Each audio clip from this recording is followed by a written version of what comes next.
serving San Antonio and South Texas. Now, KSAT 12 News at noon. Well, along the way, he rammed 3 other patrol cars besides mine in an attempt to keep them from passing him and stopping him. Police patrol cars were kept very busy this morning with 2 high-speed chases. A Southside man led police on a wild goose chase on IH-35 South, while on the north side, a man trying to escape arrest raced the wrong way on an access road. Good afternoon, I'm Donna Parker. Angela Veerville is off today. In the news this noon, a north side San Antonio man who police say just flipped out, wreaked havoc in his neighborhood, and then led police on a violent chase down Interstate 35. San Antonio police finally pulled the man over at the Starlight exit on the interstate, but not before he had rammed into several patrol cars and at least 2 additional vehicles. Officers say the man and his 4 children were in the car when they pulled it over. They say he was irrational and violent. His wife explained the man's behavior. My husband got news just, I don't know, just a short while ago. I'm losing track of time that his father died. But that was kind of what triggered what he's done. We're trying to get out of a religious cult. We've been involved in it in Oregon and in Washington and Missouri and here in San Antonio. Police say the man was covered with a blue dye when they pulled him over, and he in turn in the struggle got the dye on several police officers, telling them that those wearing the blue color would perish. No one was injured in the chase, but police are now trying to determine whether the man should be committed. Another San Antonio man led police officers on a high-speed chase this morning. Donald Harris was apparently trying to escape a burglary arrest. Police officers tried to pull Harris over for having a faded license tag. Instead of stopping, Harris led police on a high-speed chase that began on Fredericksburg Road and ended in a field near I-10 and Loop 410. When Harris was finally in custody, officers searched his car and found a stash of jewelry. What about the things you found in the car? What does that tell you? I think he's probably involved in a burglary recently. Got some property. We're going to take it down to burglary and find out what the deal is on it. Officer Hickey says he chased Harris for about 10 miles. Police continue to search for clues in a mysterious southeast side murder. A man was found yesterday handcuffed and beaten to death inside his home. The body of 46-year-old Arlen Brim was discovered by 2 teenage girls. He had been dead for several hours. The ME's office says Brim probably died from a severe blow to the head. Officials say there was no sign of a struggle. The Senate may be voting on the $100 million Contra aid package today before the Easter recess. As you know, that vote did not pass in the House. Meanwhile, just across the border from Nicaragua and Honduras, large Army helicopters ferried 600 Honduran troops to the border of their country to fight encroaching Sandinistas, backed by the Cubans and Russians. Although the Sandinistas have crossed the Nicaraguan-Honduran border before, Honduras is anxious to protect the Contras within their border. The American airlift moved the Hondurans to the base camp of the Contras to assist. And as action heats up there, activity in Libya is winding down as American naval vessels get ready to move out of the Gulf of Sidra. Naval officials say their exercises in that area of the Mediterranean will end today, but the fleet will remain in the Mediterranean. And as Steve Shepard of ABC News reports, it's been a long and battle-ridden week for the U.S. military. This Navy photo shows a Soviet-built Libyan-owned Anuchka missile corvette after it was attacked by U.S. planes off Benghazi early Tuesday morning Eastern Time. The vessel carries Styx anti-ship missiles with a 30-mile range and 1,000-pound warheads. 6th Fleet Commander Admiral Frank Kelso said the Anuchka became a threat when it left coastal waters and headed towards the U.S. fleet. They were closing to within their missile range. We were not going to permit them to attack our forces. One of my major responsibilities is to protect the American kids that operate these ships and fly these airplanes. To meet the threat, 2 A-6 jets armed with Harpoon anti-ship missiles left their carrier decks and locked onto the Libyan ship with radar. Moments later, they fired. While the patrol boat was destroyed, there were apparently some survivors among its 70-man crew. There has been no fighting since that Tuesday morning engagement, but U.S. sailors remain on alert. Their commander says they are performing extremely well. I couldn't ask to do any more. I think they did a superb job. Unless the Libyans should attack again, this exercise should be winding down. U.S. ships could be heading for their ports as early as today. Steve Shepard, ABC News, the Pentagon. A local man ended up in the hospital with cuts and burns after escaping a fire in his home. County firefighters say a fire broke out in a game room in Steve Dryce's home shortly after 1:30 this morning. When volunteers arrived, the house was in full bloom. Dryce reportedly jumped out of a window to escape and ran to his sister's house nearby. The cause of that fire is still under investigation. Pleasanton teacher Iris Porter has suffered what appears to be only a temporary setback in her battle not to take the teacher competency test. District Judge R.L. Eschenberg denied her request for a temporary injunction, but left the door wide open for the future. He has told Porter's attorneys that if they file again under another section of the same statute, he would issue a permanent injunction. For a long time, business was good for the store who advertised, "We beat any price." But now, citing a poor Texas economy and a saturation in the market, Frisco Electronics has closed their San Antonio stores, all 4 of them putting 100 employees out of a job and surprising customers. We just bought our whole stereo system from them last week. Meanwhile, Frisco is still accepting the return of rental equipment. When KSAT 12 News returns, Angela talks with a man who makes smoking pipes his life. And we'll tell you how tasty the taste of the town was last night.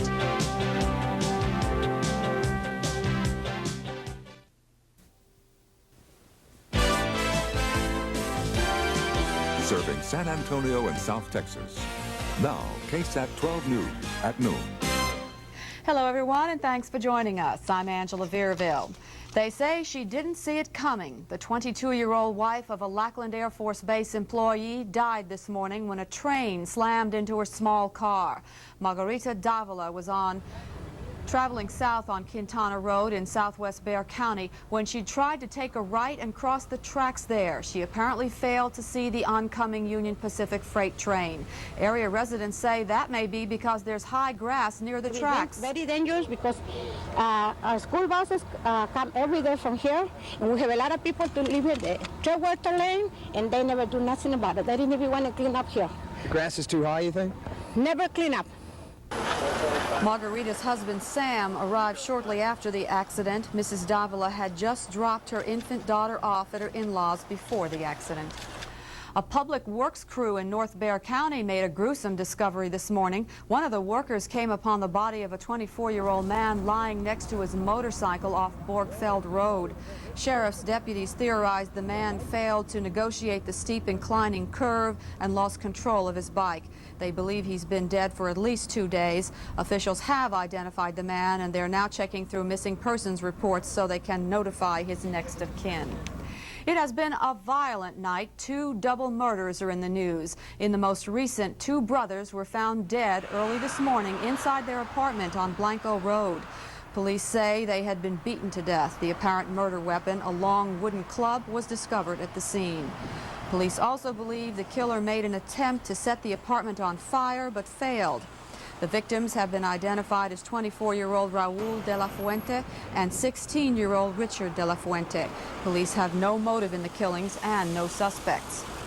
In Bernie, Kendall County Sheriff's officers are trying to piece together the facts in a double shooting. 2 men died in gunfire inside a house on Cascade Caverns Road just before 6 o'clock yesterday evening. When investigators arrived, they found the owner of the house, 25-year-old Paul Dillingham, barely alive with 2 bullet wounds to the head. In a back bedroom, a man who broke into the house had been shot and killed by the owner's friend. Dillingham died on the way to the hospital. Officials say they will not press charges against the friend who killed the intruder. An ammonia leak on the city's northwest side sent a fireman to the hospital this morning. A company located at 4819 Fredericksburg Road was in the process of moving. A worker disconnected an ammonia tank on a copying machine but failed to shut the tank off completely. All of the people in the building got out okay, but San Antonio firefighter Robert Willis was overcome by the strong fumes. He was treated and released from Methodist Hospital. Laredo and San Antonio police continue trying to piece together information about an apparent chop shop uncovered in the border city. Laredo officers arrested 5 people yesterday after learning that 4 storage rooms at a warehouse were apparently being used to strip stolen vehicles. At least 2 of the vehicles have been traced back to San Antonio owners. Officers say some car parts were apparently being made into new vehicles to be sold in Mexico. In medical news this noon, physical therapy on horseback. White House Press Secretary James Brady is using it to recover from his head wounds. And here in South Bexar County, handicapped children and adults are also benefiting by it. We pay a visit to this special ranch in today's Health Watch report. Okay, relax, pet. Relax, let's go left. That's it. There's joy in his face as he rides. 8-year-old Christopher Mendiola, brain damage since birth, has the physical and mental development of a baby. But since beginning therapy at the Circle T Therapeutic Riding Center, his motor skills have improved and he can sit by himself. It's the first time they put him on, they took him off of him. He was crying because he wanted to go back on. They put him on, he quit. Director Trish Tamayo says equestrian therapy has been used in Europe for years, but is just becoming recognized in Texas.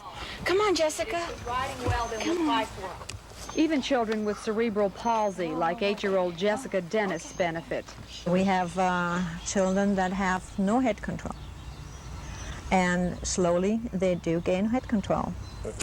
The Circle T boasts some of the gentlest horses around. They're trained from very early on not to startle or even move when there's a handicapped rider near. 6-year-old Jeannie Chandler's mother has noticed a change in just 3 weeks. Her leg is bending properly when she walks. I see a big improvement already.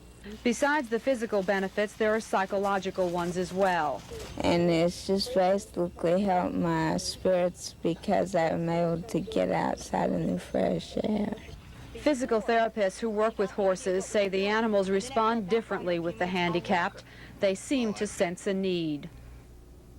Still ahead on KSAT 12 News at noon, we'll begin a 4-part series on summer safety, today CPR, and in Behind the Kitchen Door, we'll see how some of San Antonio's Italian restaurants fared with the health department.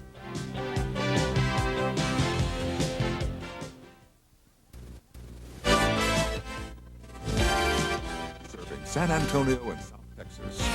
Now, KSAT 12 News at noon. Afternoon, I'm Donna Parker. A big shakeup in the police department. San Antonio Police Chief Charles Rodriguez has resigned. Rodriguez's resignation follows an early morning meeting between the chief and city manager Lou Fox. One report has it that the city manager asked for Rodriguez's resignation, but the official line is that Rodriguez resigned for personal reasons. Paul Venema is standing by live at City Hall with the latest. Paul? The line is what they're sticking with here at City Hall this morning. City Manager Lou Fox called a news conference today. He described the resignation as mutually acceptable.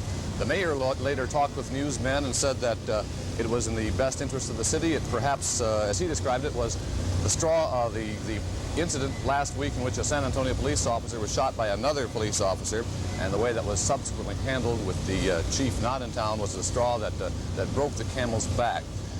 There's been no secret down here that the city administration has not been pleased with the police chief's resignation, but the story still is that they did not ask for him to resign. He met, as you mentioned a moment ago, with the city manager this morning. That meeting lasted for just over an hour and a half, and it produced a letter of resignation. In the letter, the chief said he was resigning in the best interest of the San Antonio Police Department. As I said, there had been speculation that the resignation was prompted by the way the shooting of Officer Stephen Smith was handled last week. Fox denied that. Coincidental, he said. Did you ask him to resign? We talked about it, both sides. I think it was something that had been discussed. I won't term it a directed resignation. I will say that we mutually agreed that this was in the best interest of the city. And again, I'm going to emphasize the positive contribution that the chief's made. He's a terrific person.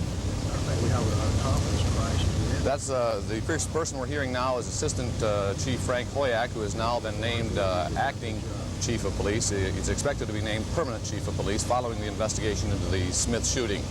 Hoyak said that the biggest problem he will have when he takes over, which is immediately, is what he described as a confidence crisis at the San Antonio Police Department. He said the men lack confidence in himself and they are unhappy about the way the public perceives them and the job they're trying to do. At the police department, Mary Walker has been standing by all morning. Two questions for you, Mary. Number one, obviously, what is the reaction to the police chief's resignation? And secondly, is there indeed a confidence crisis in the San Antonio Police Department? Well, Paul, first of all, of course, the rumor started very early here at the police department that something was indeed about to happen, that the chief had indeed been asked for his resignation. As for the confidence crisis, that is something that I understand is being discussed right now with officials here. Now, the chief handled this whole thing quite graciously. He admitted that he made a mistake by not calling in while he was on vacation, but he also admitted that he never expected that mistake to cost him his job. He said he was notified on Saturday that Lou Fox wanted to meet with him, and it wasn't until this morning that Lou Fox actually asked for his resignation. Apparently there's some conflicts, and I feel that this is the best course of action. I do want to say that I've had a tremendous experience here. The people in San Antonio are great. The city itself is beautiful, and I don't plan to go anywhere. I'm going to stick around. I'm not too sure what it is that I'm going to be doing. I'm open to suggestions or open to offers at this point. But I think I'm here to stay in San Antonio. My wife and I have begun part of the community. We've met a lot of nice people, and I think that's something we both agreed to. Now, Paul, the chief is expected to clear out his desk by 5 o'clock today. We understand that some of that process has already begun, and that at 5 o'clock today, he does go off of the city's payroll. Paul? Mary, it's actually me you're going back to, and I would want to ask the question here, is it official then that he was asked to resign by City Manager Lou Fox? Chief Rodriguez told us in a morning news conference that Lou Fox did indeed ask for his resignation. Okay, Mary, thank you very much, and of course we will have the latest details coming up on the 5 o'clock news. The trial of the man police call Animal is underway at the Bexar County Courthouse. Jerry McFadden is accused of robbing and assaulting an East Texas couple.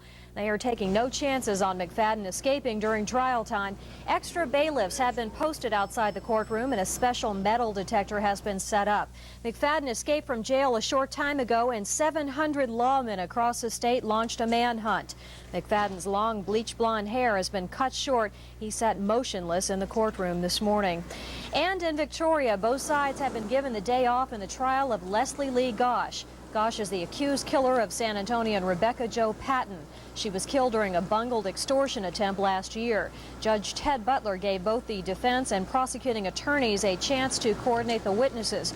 Testimony in that trial will get underway tomorrow. Police are hot on the trail of two convicted felons who escaped from prison and so far have taken 2 hostages. Danny Weeks and Jim Colvin were discovered missing Saturday from a Louisiana penitentiary. They abducted a young woman in Alexandria, Louisiana, drove to Houston, let her go, and kidnapped another woman. She was just leaving the grocery store in southwest Houston when the 2 convicts forced their way into her car. Both fugitives are convicted armed robbers. As many as 2,000 people may have been killed by poisonous gas in the African nation of Cameroon. Hydrogen sulfide escaped from a volcanic lake and drifted over 3 nearby villages. Survivors are being evacuated with the help of the Cameroon military. Relief efforts involve the U.S., Britain, and Israel. 17 medical teams have been flown in from Israel. Scientists say the colorless flammable gas is produced inside volcanoes from animal decay. A 43-year-old woman was found dead in a hot tub on Dustin Hoffman's estate over the weekend. That is according to Connecticut State Police. Hoffman in Los Angeles has volunteered to fly home to help police out. No foul play is suspected. The woman was thought to be a guest of Hoffman's caretaker. It's beginning to look like there may be legalized gambling in Texas soon. A bill sponsored by Hugo Berlanga of Corpus Christi in favor of parimutuel betting is being voted on today. That bill has already been approved by House and Senate committees. This morning it is being heard before the entire House and Senate in Austin. If the bill is passed and signed into law, it would mean betting on the horses at the track would be legal in Texas. Coming up, sparing Fido from heartworms, and we'll find out what's being dug up at the site of the new County Justice Center.